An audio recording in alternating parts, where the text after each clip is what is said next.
할렐루야. 성부와 성자와 성령 이 삼위 하나님의 성호를 찬양합니다.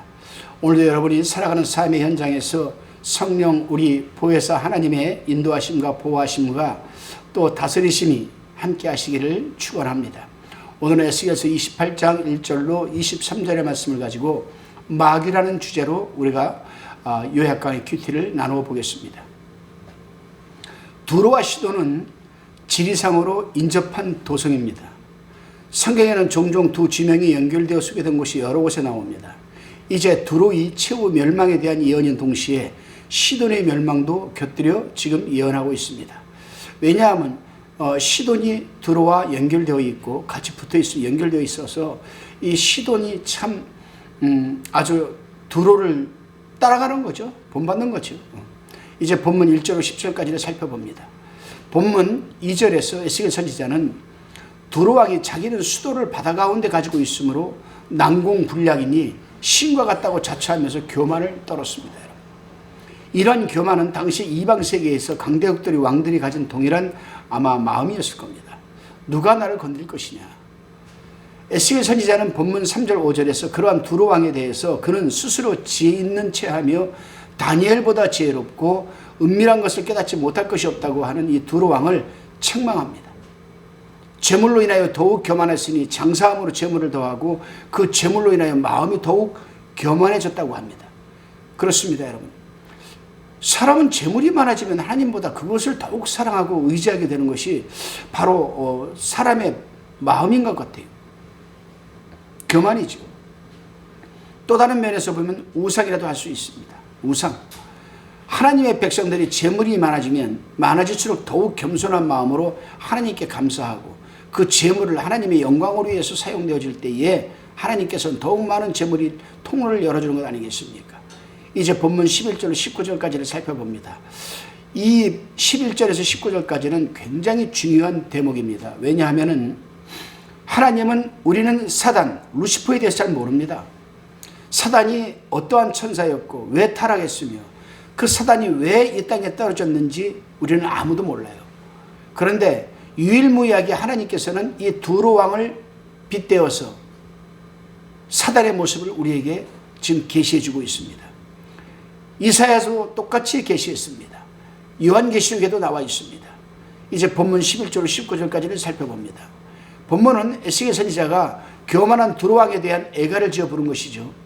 두로 왕이 높아졌던 처지와 그의 장차 멸망할 처지를 대조시켜서 그의 심각한 불행을 지금 예언하고 있습니다. 역사적으로 이 두로 왕은 에스바알 2세를 가리킵니다. 에스바알 2세. 역사적으로 여기서는 사단으로 간주를 하였습니다. 사단 루시퍼가 요한계시록에 우리가 보게 되면은 루시퍼가 왜 하늘에서 떨어졌는가? 교만하여서 하나님의 자리를 찬탈하다가 발각이 되어서 미카엘에게 발각되어서 하늘의 영적 전쟁이 벌어졌고 그로 말미암아 미갈에게 피하여서 자기 지위를 지키지 아니하고 타락한 천사 3분의 2를 끌고 이 땅으로 떨어졌다고 했습니다. 그리고 사도 바울은 그 루시퍼가 공중권세 잡은 자, 이 세상의 신이라고 얘기를 했고, 여러분 이 귀신은 이 땅에 떨어져서 우리 믿는 자들과 영적으로 여러분 줄다리기를 하고 있는 상황이 되고 말았습니다. 자, 그렇다면은 이제 이 루시퍼가 하늘에서 어떤 모습을 하고 있었을까? 이거를 지금 에스겔이 감동을 받아가지고 두로 왕에 빗대어서 우리에게 말해주고 있습니다. 성경에 보게 되면은 자기 지위를 지키지 아니하고 타락한 천사들과 함께 이 땅에 떨어졌다고 했습니다. 그런데 그렇다면 루시퍼는 왜 떨어졌을까? 그게 바로 이사야하고 바로 오늘 본문 에스겔에 나와 있습니다. 두로 왕의 형통 행동이나 사단의 태도가 비슷해요. 똑같습니다. 두로 왕의 교만, 루시퍼 사단의 교만, 하나님을 부정하는 태도와 하나님을 배신하고 쫓겨남이 사단과 다름없음을 지금 대조하고 있습니다. 12절은 두로 왕의 지혜를 말하고 13절에서 15절은 타락하기 전 사단의 모습을 말하는 겁니다. 14절에 기름 부음 받은 일은 그가 높임을 받은 일이요 화강석은 하나님의 영광을 가리키는 것 아니겠습니까? 사단은 타락 전에는 하나님의 영광 중에서 여러분 이 사랑과 높임을 받아왔습니다. 천사들 중에서도 가장 지혜가 크고 화려한 하나님 최측근 그런 천사였습니다. 천사장이었었죠. 그러나 그 지위를 만족하지 못하고 하나님의 지위를 탐함으로써 성산에서 축출당하였던 겁니다. 이상을 종합하여서 보면 두로 왕이 교만으로 파멸되는 사실이나 천사가 교만함으로 쫓겨난 사실이 같으므로 이같이 두로 왕과 사단을 대조하여서 지금 에스겔은 말하는 겁니다. 사단은 곧 타락한 천사로 하나님께 쫓겨나서 제1차로 에덴에서 아담 부부를 타락해 한 장본인이 바로 이 두로 왕 같은 사단 루시퍼였습니다. 그렇습니다. 우리는 여기서 잘 생각을 해야 됩니다. 하나님은 당신의 일을 성취해 나갈 때 항상 사람을 통해서 성취해 나가십니다. 물론 때로는 자연을 들어서 성취해 가시기도 하죠. 사단도 마찬가지입니다. 사단도 항상 자기의 목적을 달성하기 위해서는 마귀를 통해서 환경을 조성해 놓고 조성하는 환경 가운데에서 귀신들이 침투하여 사람에게 들어가게 하고 그 사람을 통해서 자기의 목적을 달성하게 합니다. 사단 루시퍼의 최종 목적은 뭡니까? 바로 대적하는 겁니다. 하나님을. 그래서 대적자라는 표현이 붙어 있죠. 그렇습니다, 여러분. 하나님의 영광 아래 살아가는 하나님의 백성들은 늘 겸손해야 합니다. 겸손해야 할 이유는 인간은 죄의 노예들로부터 죽을 수밖에 없었던 죄인들이었지만 하나님께서 독생자 예수 그리스도를 여러분 십자가의 값으로 내어주셔서 우리의 죄값을 대신 치르게 하셔서 우리를 죄의 노예적 신분에서 해방시켜 주시고 죄사함의 은총과 구속의 은혜를 베풀어서 당신의 백성으로 삼아주시고 순종케 하여서 하나님의 영광 아래 살아가게 하셨기 때문입니다. 그럼에도 불구하고 우리 인간들이 그런 하나님의 죄사함의 은총과 구속의 은혜를 저버리고 교만해지면 사단과 동일하게 취급해버리고 마는 것 아니겠습니까?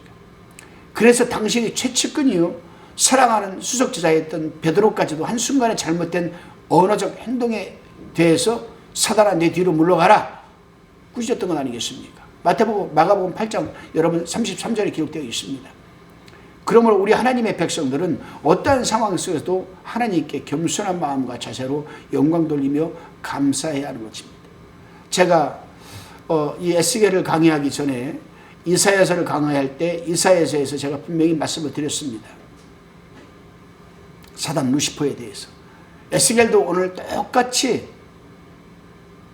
지금 루시퍼에 대해서 두로 왕을 빗대어서 지금 말하고 있습니다. 이사야가 좀 더 구체적으로 나왔죠. 왜 루시퍼가 타락하게 됐는가? 내가 이렇게 하리라, 이렇게 하리라, 이렇게 하리라, 이렇게 하리라. 계속 하나님의 자리를 탐내다가 결국에는 여러분 쫓겨나고 만 겁니다. 다시금 본문 20절로 23절을 우리가 살펴봅니다. 20절에 여호와 이 말씀이 또 내게 임하여 가라사대 21절에 인자야 너는 낯을 시돈으로 향하서 그를 쳐서 예언하라. 너는 이르기를 주 여호와의 말씀에 시돈아 내가 너를 대적하노니 내 가운데서 내 영광이 나타났다 하셨다 하라. 내가 그 가운데서 국문을 향하여 내 거룩함을 나타낼 때에 무리가 나를 여호와인 줄 알지라. 23절에 내가 그에게 연병을 보내며 그의 거리에 피가 흐르게 하리니 사방에서 오는 칼에 상한 자가 그 가운데 엎드려질 것인즉 무리가 나를 여호와인 줄 알겠고. 여러분 이제 에스겔 선지자는 시돈에 대해서 하나님의 형벌을 선언합니다. 그런데 다르게 지금 심판을 얘기하고 있어요. 연병을 보내요. 연병. 이 연병은 전염병입니다. 전염병. 이 연병을 보내어서 사람을 죽게 할 것이다. 연병을 보내서. 그래서 거리에 피가 흐를 것이다. 거리에 피가 흐를 것이다. 굉장히 무서운 병입니다, 여러분. 따라서 아마도 시돈은 두로와 같은 교만한 죄와 우상 숭배의 죄로 하나님의 심판을 받는 것으로 생각을 해봅니다. 이세벨은 바알과 아세라 우상을 섬기는 이방 여인으로 아합과 결혼하여서 아합 왕을 타락케 하고 이스라엘을 멸망케 하는 원인이 되었습니다. 그렇습니다. 지금까지 하나님이 하신 일을 보면 우리 모든 나라들의 여러분 이 멸망에 대하여 예언한 것이 결국은 하나님의 택하신 백성들이 구원과 관계가 있음을 알 수가 있습니다. 그래요. 하나님이 이방 나라를 여러분 멸망시키고 두로를 멸망시키고 시돈을 멸망시키는 그 이유 중에 가장 큰 이유가 뭐냐? 그 나라가 멸망하는 것을 보고 이스라엘 백성 너희들은 회개하라는 거죠. 깨달으라는 겁니다. 따라서 이방 나라에 대한 예언은 결코 그 나라들을 뭐 자체의 장래만을 목적한 것이 아닙니다. 하나님 백성이 구원사적인 계시라고 할 수가 있는 것이죠. 따라서 하나님의 깊은 섭리와 뜻을 우리 인간은 모르죠. 모르기 때문에 오직 감사와 순종만을 해야 될 것 아니겠습니까? 오늘 하루도 여러분, 우리는 하나님의 섭리 속에 살아가고 있습니다. 하나님의 보호하심과 하나님의 인도하심과 하나님의 통치하심. 그런데 이거를 하나님의 섭리를 역순으로 뒤집으면 이렇게 됩니다. 하나님이 통치하실 때 순종하는 자들은 여러분 인도함을 받고 보호함을 받을 수 있다. 다시 처음부터 하면 하나님의 섭리는 보호하심과 인도하심과 통치하심. 그러니까 하나님이 우리 인간을 오늘 하루도 인도하시고 보호하시는 삶을 살아내려면 하나님 말씀의 통치, 즉 말씀에 순종을 해야 된다. 아멘입니다. 다시 역순으로 보게 되면 하나님의 통치, 즉 하나님 말씀에 너희가 순종하지 않으면 인도하심, 보호하심 없다라는 얘기입니다. 오늘 하루도 하나님 말씀에 여러분 순종하셔서 말씀으로 통치하시는 그 하나님의 은혜에 여러분이 인도하심을 받고 보호하심을 받는 그런 복된 하루가 되시기를 기원합니다. 기도하시겠습니다. 주님, 우리 죄로 인하여 죽을 수밖에 없었고 심판받을 수밖에 없었음에도 불구하고 독생자를 십자가에 내어주셔서 우리 모든 죄악들을 짊어지시게 하신 은혜에 감사와 찬양과 영광을 돌립니다. 그러므로 당신의 백성들이 늘 겸손한 마음과 자세로 살아가게 하옵시고 오직 우리 마음 중심에 하나님 한 분만이 존재하게 하옵소서. 그로 인하여 하나님께서 주시는 복을 열매들을 하나님이 영광으로 위해서 쓰임받게 하옵소서. 감사드리오며 예수님의 이름으로 기도드리옵나이다. 아멘.